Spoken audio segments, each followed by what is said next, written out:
والسل کی جامع مسجد کریڈلی ہت میں پیر افضل الہی نقشبندی زاہد آباد کا سالانہ عرس ہوا، جس میں برطانیہ بھر سے علماء کرام، مشائخ اعظام اور عقیدت مندوں نے بڑی تعداد میں شرکت کی۔ ثنا خواہ مصطفیٰ نے نبی رحمت صلی اللہ علیہ وسلم کی بارگاہ میں ہدیہ عنایت پیش کیا۔ رپورٹ کر رہے ہیں عرفان احمد فراز۔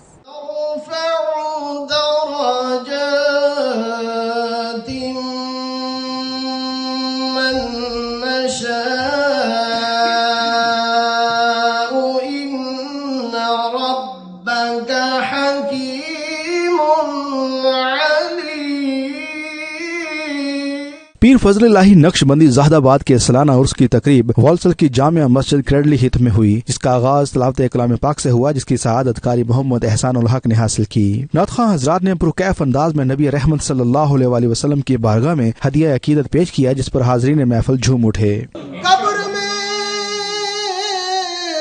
لہرائیں گے تا حشر چشمے نور کے،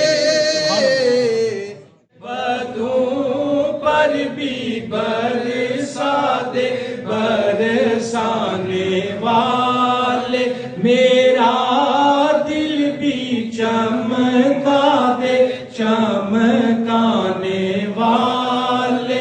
خوبصورت نعتیہ کلام نے شرکائے محفل کے دل موہ لیے۔ عرس پاک میں برطانیہ بھر سے علماء کرام، مشائخ اعظام اور عقیدت مندوں نے بڑی تعداد میں شرکت کی۔ اس موقع پر علماء کرام نے پیر فضل علی نقشبندی، پیر غلام محی الدین، پیر علاء الدین صدیقی نیرہ شریف کی دینی دنیاوی خدمات کو خراج تحسین پیش کیا۔ یہ آیت وہ ہے جو اللہ نے نازل فرمائی، اور ہر بندہ کا مسلمان اس وقت تک مسلمان نہیں ہوتا جب تک اللہ کی ہر حکم پر وہ ایمان نہ رکھے۔ ٹھیک ہے جی، اب ایمان بھی ہے، تقویٰ بھی ہے، تو اللہ نے فرمایا وَكُونُوا مَعَ الصَّادِقِينَ، سچے عمل ہو جاؤ۔ مسلمان کبھی موت سے نہیں ڈرتا، مسلمان موت کو بڑی خوشی سے اپنے لیے سعادت سمجھتا ہے۔ مسلمان کبھی موت سے نہیں ڈرتا، اس لیے کہ موت ایک وقت ہی آنی ہے، موت کا وقت مقرر ہے۔ مگر ہمارے ان مسلمانوں کے ساتھ جو ظلم ہو رہا ہے، جو بربریت ہو رہی ہے، جو سفاکیت ہو رہی ہے، اس پر ہم جتنا بھی ان کا ماتم کرے کم ہے۔ اللہ کی بارگاہ میں ہم یہاں سے دعائی کر سکتے ہیں۔ محمد رمضان فیضی، خطیب جامع مسجد حاضہ، عبد القادر رضوی، ماجد قدوس ہاشمی، قاری انور، قمر القادری، محمد انیس قادری، محمد منور عتیق رضوی نے اپنے خطاب میں اولیاء اللہ کی دین اسلام کے لیے خدمات کا خوبصورت انداز میں تذکرہ کیا۔ دنیا کے اندر اصل طاقت کس کی ہے، اصل قوت کس کی ہے؟ کیا کسی پرائم منسٹر کی ہے؟ کیا کسی پریزیڈنٹ کی ہے؟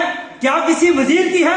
نہیں، کائنات کے اندر اللہ تبارک و تعالیٰ نے جتنا اختیار اور جتنی حکومتیں اپنے ان نیک بندوں کو عطا فرمائی ہیں، کائنات کے اندر کسی کو بھی نہیں عطا فرمائی۔ لا ریب تیری روح کو تسکین ملے گی تو قرب کے لمحات میں قرآن پڑھا کر، اور آ جائے گا اقبال تجھے جینے کا کرینہ، آ جائے گا اقبال تجھے جینے کا کرینہ، تو سرور کونین کے فرمان پڑھا کر۔ بابرکت محفل کی نقابت کے فرائض پیر عبداللہ عتیق کے صاحبزادوں سید احمد نورانی اور نعیم ربانی نے سر انجام دیے۔ محفل کے بعد 92 نیوز سے گفتگو کرتے ہوئے شرکا نے کچھ یوں اظہار خیال کیا۔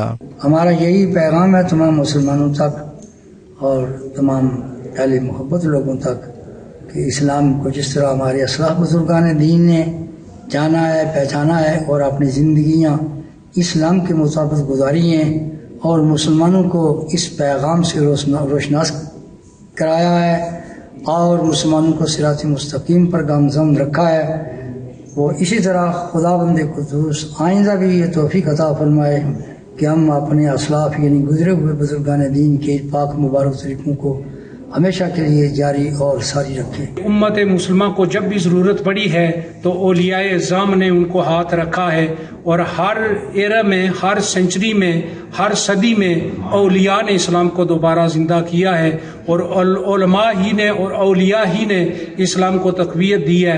Message of peace, love and harmony, and if you want success, come and sit at the feet of the ulama, of the mashayikh, especially the Piran Azam, who alhamdulillah have bestowed great knowledge and great wisdom and the tasawwuf of the deen, alhamdulillah, and they have shown the way to Allah subhanahu wa ta'ala through the door of Sayyidina Rasulullah sallallahu alaihi wa sallam۔ روح پرور محفل کے آخر میں پیر عبداللہ عتیق نے دعا فرمائی۔ اس موقع پر لنگر بھی تقسیم کیا گیا۔ عرفان احمد فراز، 92 نیوز، والسل۔